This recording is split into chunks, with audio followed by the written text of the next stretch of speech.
voilà là où on en est, plus ou moins. Voilà l'état des lieux, vous en êtes là. C'est-à-dire, il y a le moine a disparu, il y a le turquoise, les émotions, les peurs, le besoin d'apitoiement et d'auto-apitoiement, l'autocontemplation qui est au centre de votre vie. Au lieu que ce soit un moine, c'est chiant hein, un moine, c'est pas rigolo, je suis pas rigolo hein, comme un mec, mais je fais pas super moine non plus. Mais... T'as pas trop de cheveux, remarque. Ouais, j'ai déjà la coupe. Mais non, je suis pas fun, j'essaie de... Mais ça marche pas. Les gens me supportent pas. J'ai pas d'amis. Oh putain, je vais pleurer un petit coup. C'est ça. Allez, hop, tu Hop là. Donc, il n'y a plus de moines, il n'y a plus de pèlerins au centre. Il y a ça. Et le pire, c'est ceux qui font des stages de spiritualité, qui sont sur une voie et compagnie. Ils croient qu'ils se sont inventés un ego, une autocontemplation spiritualiste. Eux, ils savent, ils cherchent l'absolu, ils cherchent le parfait. Mais c'est du flan en fait. Alors, quand le moine commence à revenir... Quand le moine commence... Alors, déjà, pourquoi il reviendrait? Parce que, en fait, chez certains d'entre nous, je sais, ça fait élitiste, croyez-moi, ça m'emmerde encore plus que vous. Le moine n'est jamais parti, en fait. Et chez certains d'entre nous, le moine, il est un peu plus proéminent, et il sent bien qu'il y a une couille dans le potage. Il s'est fait recouvrir, en fait. Il s'est fait recouvrir, mais, alors là, ça va être difficile, mais c'est comme si le moine continuait un peu à émerger. Et pourquoi il reviendrait? On va dire, l'aigle subviendra à tes besoins, parce qu'en fait, tu sais, au fond de toi, il y a toujours eu un truc qui t'a cassé les couilles. C'est, je crois de moins en moins, au plus je vieillis, au moins je crois que c'est un choix en fait. Il y a quelque chose au fond de toi qui dit, putain, je ne peux pas être que ça, la vie ne peut pas être que ça. Il y a une illusion, c'est ce que dit Morpheus dans Matrix, c'est le voile qu'on superpose à ton regard, l'illusion qu'on superpose à ton regard. Et tu sens au fond de toi qu'il y a une grosse couillasse dans le petit potage. Tu vois, on t'a filé un consommé, tu es dans un 2 étoiles, on t'a filé un consommé comme ça, et on t'a mis une grosse couille dedans. Et tu te dis, c'est pas possible, on n'a pas... Ils se sont gourés en cuisine, ils n'ont pas envoyé le bon plat, quoi. Et tu voudrais manger un peu plus de la soupe et un peu moins de la couille, quoi.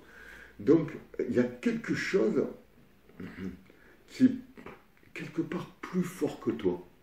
Il y a pas mal de gens où c'est quelque chose qui est plus grand que toi et qui se dit non, mais ça ne peut pas être ça. Donc ça, c'est le point de départ. Il y a ce truc-là dessous. Et c'est pour ça que les gens vont faire des stages et autres. Ils se disent non, mais ce voile gris, ce manque, parce que c'est souvent un manque, ce manque, il y a quelque chose d'autre à la place. Alors, certains vont faire des stages de spiritualité, d'autres vont rentrer dans des ordres religieux avec une vraie quête mystique, d'autres vont partir dans le cul au taquet parce qu'ils se sentent transcendés. Je connais pas mal notamment de femmes, j'ai plus de mal avec les mecs libertins, mais avec de femmes libertines qui te disent, moi c'est quand je baise au taquet que là je me sens vivante. Et cette transe, cette quête de la transe, c'est essayer de vivre de faire exploser cette pellicule, soit de la faire exploser pour le cas de la transe, soit de s'affranchir de ça, de ce voile gris qui a été posé. Dans le Seigneur des Anneaux, vous voyez le roi du Rohan qui est tout en engrisé en fait.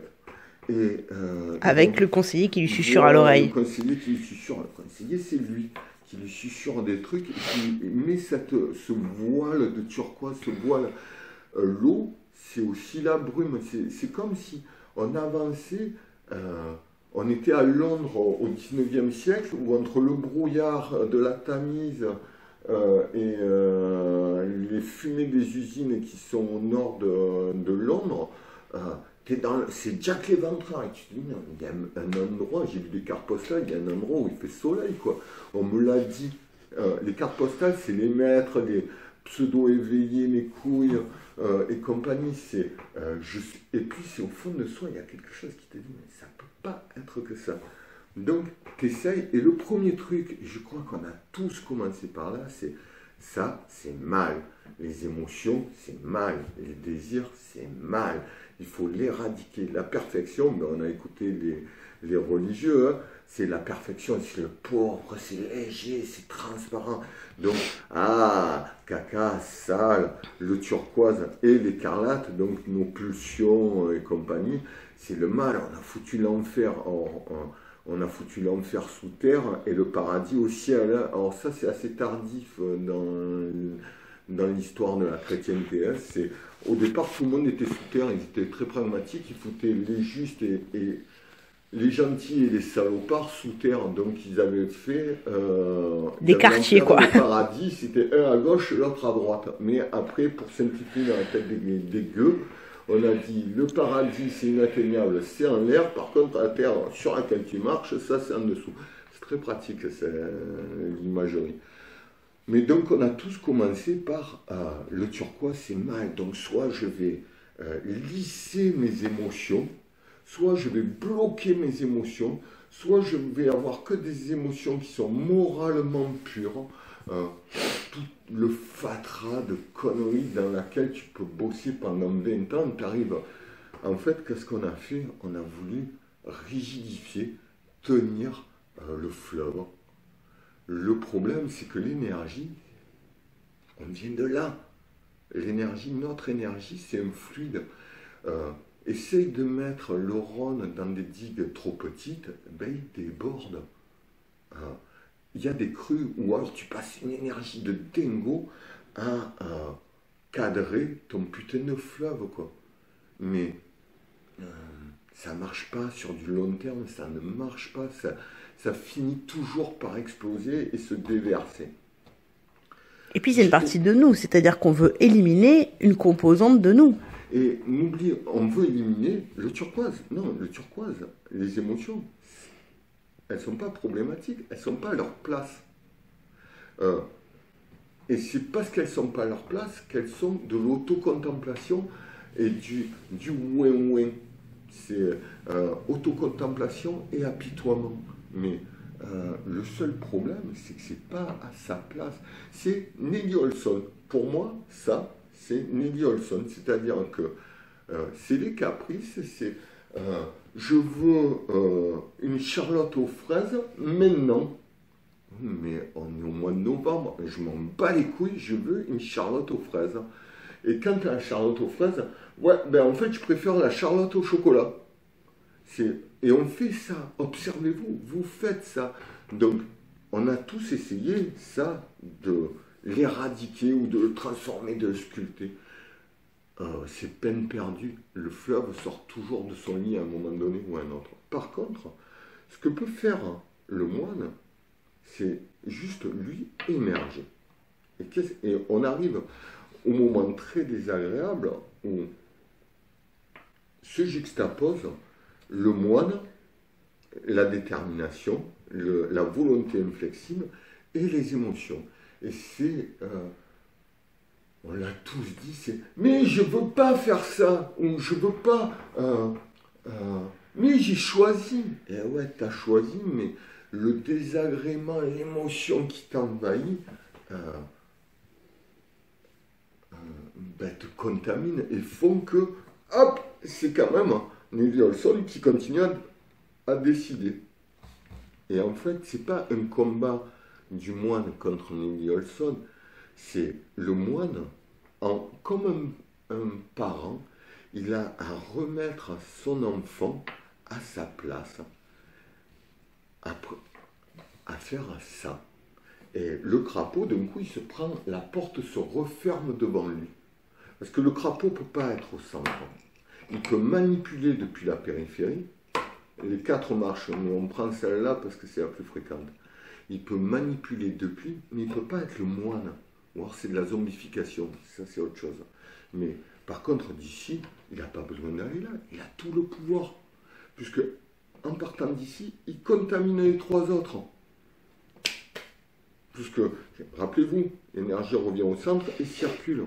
Mais déjà c'est un puits sans fin, c'est-à-dire que eux ils bossent juste pour que lui il s'engraisse, lui et lui. Hein. Voilà. Ça on peut dire, ça c'est la société, où c'est votre voisin, votre conjoint, vos enfants, une influence extérieure, mais à l'intérieur il y a autre chose. Voilà. Et on ne va pas aller plus loin. Mais une fois qu'on a remis le turquoise à sa place, le crapaud apparaît du coup. Voilà. Parce qu'on ne le voyait pas en fait. En fait, c'est quand tu veux fermer les portes, quand tu veux remettre Nelly Olson à sa place, elle dit « Ah, mais moi, j'ai pas de chaise !» Et oui, il y a un crapaud dessus, il y a un fruit pourri. Donc, mais c'est pas à lui, c'est pas au moine de virer Nelly Olson, de virer le crapaud. C'est à Nelly Olson. Il peut expliquer à Nelly Olson, voilà, je te donne des techniques de combat, je te file des cours de Krav Maga, un calibre 12, ce que tu veux, ce que tu as besoin. Si elle est taillée comme une flûte, qu'elle a un corps de lâche, Nelly Olson, file-lui un calibre, ça ira plus vite que de lui faire de la fonte et compagnie. Donc de lui donner, c'est sa responsabilité au roi, au centre, au moine, au pèlerin, de trouver l'outil adéquat.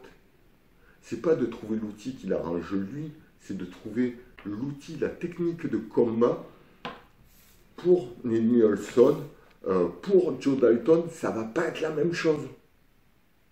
Voilà. Donc c'est sa responsabilité, il doit avoir du détachement pour trouver quel est l'outil le plus adapté à la personne. Si c'est moi, l'outil pour me déplacer, ça va être plus la voiture que le vélo. Ou le patin à roulettes. Voilà.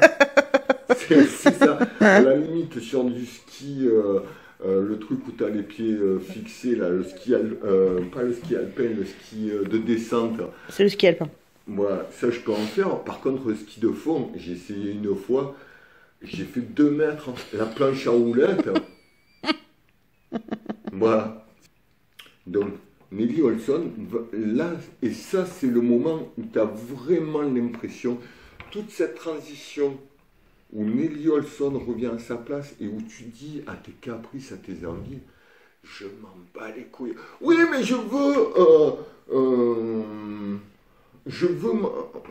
veux ma Charlotte aux fraises. Et le moine doit expliquer à Nelly Olson, tu auras une Charlotte aux fraises quand ça sera la saison des fraises et si j'ai le temps de te faire une Charlotte aux fraises. Mais là, de rester au centre et de continuer à te battre, parce que moi, je ne lâcherai pas. Moi, je ne lâcherai pas. Donc, non seulement tu n'auras pas de Charlotte aux fraises maintenant, mais tu n'en auras jamais. Tu n'en auras jamais, bichette. Et c'est, faites-vous, au lieu de vous battre contre vos émotions, faites-vous un allié de vos émotions. C'est de lui expliquer, d'expliquer à ça, à Nelly Olson, bichette, entre jamais avoir de Charlotte à la fraise et des tartes dans la gueule, ou ne pas avoir de Charlotte aux fraises quand tu le décides, mais en avoir quand même, qu'est-ce que tu préfères? Mais rapidement, la part animale en Nelly Olson, elle réfléchit un peu, c'est difficile, mais elle se dit, ouais, vaut mieux avoir 3 fois dans l'année de la Charlotte aux fraises que pas en avoir et en plus avoir 30 tartes dans la gueule. Et donc Nelly Olson, elle se remet à sa place. Si elle est à sa place, lui, il est obligé de tomber de la chaise. Pour se remettre à sa place, Nelly Olson est obligée de virer le planeur. Elle est obligée de virer la conscience inorganique. Parce que n'oubliez pas, ceux qui sont un peu sur le même registre, que la conscience, le planeur, c'est que de la conscience inorganique. Hein. C'est la même chose. Et votre double, c'est de la conscience inorganique. Donc quand vous vous battez ou que vous avez peur de la conscience inorganique, vous avez peur de votre double. Réfléchissez. 2 secondes. Et c'est marqué, hein, texto, dans le livre. Le livre. Donc, juste, là, moi, ce que je vous propose, c'est de capter déjà que, qu'est-ce qui est au centre de votre vie? Ça peut être, c'est très souvent le turquoise, mais ça peut être le pourpre, le dogme et compagnie, ça peut être le citron, ça peut être l'écarlate, mais c'est pas lui, hein. Lui, au mieux, vous avez suffisamment bossé pour avoir une juxtaposition. La plupart du temps, c'est quelque chose comme ça. Et hop. Et regardez, il sourit, hein. Voilà. Donc c'est, si vous en êtes là, c'est faites-vous un allié. Votre pourpre, le nord, c'est pas parce que vous n'avez pas trop d'affinité avec lui que c'est votre ennemi. C'est une partie de vous. Quand les gens me disent « Ah, je déteste cette partie, je veux m'en débarrasser. » Ok, quelle partie de ton corps tu amputes? C'est « Je déteste mon côté moralisateur. » Ok, on te coupe quoi? Un pied, une jambe, une oreille? Van Gogh, il a essayé. Hein, alors, ça te fait célèbre si tu t'appelles Van Gogh. C'est pas tous les gens qui se coupent une oreille qui sont célèbres. Et puis il a été célèbre et riche. Mort. C'est ça. L'intérêt, l'utilité, moi je suis très con, je suis pragmatique quoi. Je veux être riche de mon vivant, pas de ma mort. En fait, je veux pas être riche, mais c'est pas grave. Chut. Sinon, j'aurais fait tout bien décor, je parlerais posé, j'aurais répété 3 heures. Alors que là, c'est dimanche matin, 11h24, j'ai la tête dans le cul, je suis encore au café parfait. Voilà. Qu'est-ce que tu vois d'autre chose? Non. Je trouve qu'on est sur un... C'était la vidéo du dimanche et sur... voyez voir le moine et... L'effort, c'est... Je reviens au centre, responsabilité, équanimité. Et putain, c'est de l'effort. Hein. Et c'est la structure, c'est l'effort répété, mais gentil. Le moine, il n'a rien contre Nelly Olson. Nelly Olson, elle a son utilité. Le problème, c'est que Nelly Olson, elle est au centre. Et qu'elle est manipulée par le parasite aussi. Elle n'est pas manipulée, elle est au centre. Oui. Tu files le trône. C'est comme dans Game of Thrones, tu files le trône à un petit gamin hargneux, méchant, triste. C'est ça. Mais en lui, je sais plus... Geoffrey. Geoffroy. C'est un petit con, c'est un psychopathe. Mais pourquoi c'est un psychopathe? Oh, faut voir les parents quand même. Faut voir l'ambiance. Mais je t'ai jamais pris une baigne en fait. C'est pas l'excuser. C'est juste, le problème, c'est il n'y a jamais personne. Si, il y a une personne qui lui a mis une baigne, c'est Tyrion. Et voilà quoi. Mais, vous voyez, responsable, mais pas coupable. Il est responsable. Le moine est responsable de ne pas exister, de ne pas virer Nelly Olson. Et Nelly Olson, elle est responsable de se croire reine, alors qu'elle est juste princesse. Elle est princesse de l'Ouest. Elle n'est pas reine. C'est chacun à sa place. Et lui, il peut rien vous faire. Par contre, une fois que c'est comme ça tient pas, hein. Parce que autour du cercle, les crapauds, ils veulent toujours rentrer. Ils veulent toujours bouffer. Il y en a même qui essayent de bien. Ça ne tient pas. C'est ça. Maintenir l'harmonie, c'est un taf de tous les moments. Et des fois, le crapaud, il revient là. Mais par contre, le moine et le citron et Joe Dalton, c'est d'un coup, c'est toi. Tu dégages. Et le crapaud, j'ai très envie de niquer ou je culpabilise parce que j'ai beaucoup trop niqué.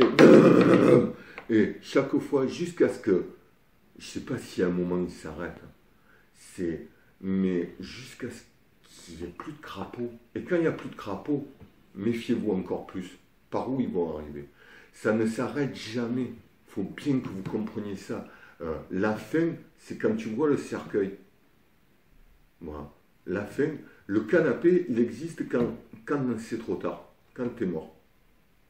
Voilà. Ça, faut, dans nos esprits d'enfants complaisants, gâtés, pourris, qui ne travaillent que pour des finalités, la fin, c'est le cercueil. La fin, c'est les pissenlits, c'est les racines des pissenlits. Tant que tu vois les pissenlits, il y a du boulot. Quand tu commences à voir les racines du pissenlit, en fait, si tu vois les racines du pissenlit, c'est comme tu as un terrain vivant, donc il y a encore de l'énergie à fournir. Mais voilà, ça ne s'arrête jamais parce que lui, en bonne conscience inorganique, il a le temps. C'est comme Jean-Marie Le Pen, il a le temps. Il attend. Et donc, le moine est toujours là. Le moine est toujours vivant. Le moine ne s'abandonne jamais. Il y a toujours un effort à fournir. Ben, tant que l'énergie circule, c'est ça. Et c'est cool, vous êtes bien. Soyez heureux, mais ne vous détendez, détendez-vous, ne vous relâchez pas. C'est soyez joyeux, soyez heureux, soyez extravagants, soyez volubiles, mais ne perdez jamais le centre. Et au centre, c'est pas les émotions, c'est pas le romantisme, c'est pas l'avidité, c'est pas la colère, c'est pas le comme ça, c'est pas le ah oui, tu m'aimes, je suis chaude, mangeons, bouffons, baisons.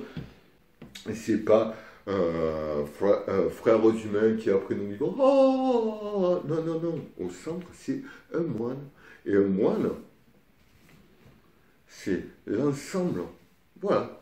Soyez au centre de votre propre cercle. Donc, composez. La somme est supérieure à l'ensemble de l'addition des parties. Vous connaissez le truc. Le tout est supérieur à la somme des parties. Voilà, dans le bon ordre. C'est dimanche matin. J'ai bu qu'un café. Voilà, le tout est supérieur à la somme. Faites-vous amis de vos 4 orients. Il faut pas qu'ils vous aiment, qu'ils vous passent de la pommade. Vos 4 orients, ils doivent connaître leur job. Et leur job, c'est à vous de le faire grandir. Mais pour ça, il faut connaître, vous, votre job. Votre job, c'est responsabilité, équanimité, préserver l'harmonie, préserver la vie à l'intérieur de vous. Quoi qu'il en coûte. Et préserver la vie, c'est aussi accepter de mourir. Ça fera peut-être le sujet d'une autre vidéo. Voilà. Et eux, ils ne s'arrêtent jamais. Hein. Jamais. Pour ceux qui lisent Castaneda, relisez l'histoire de la Gorda. Donc,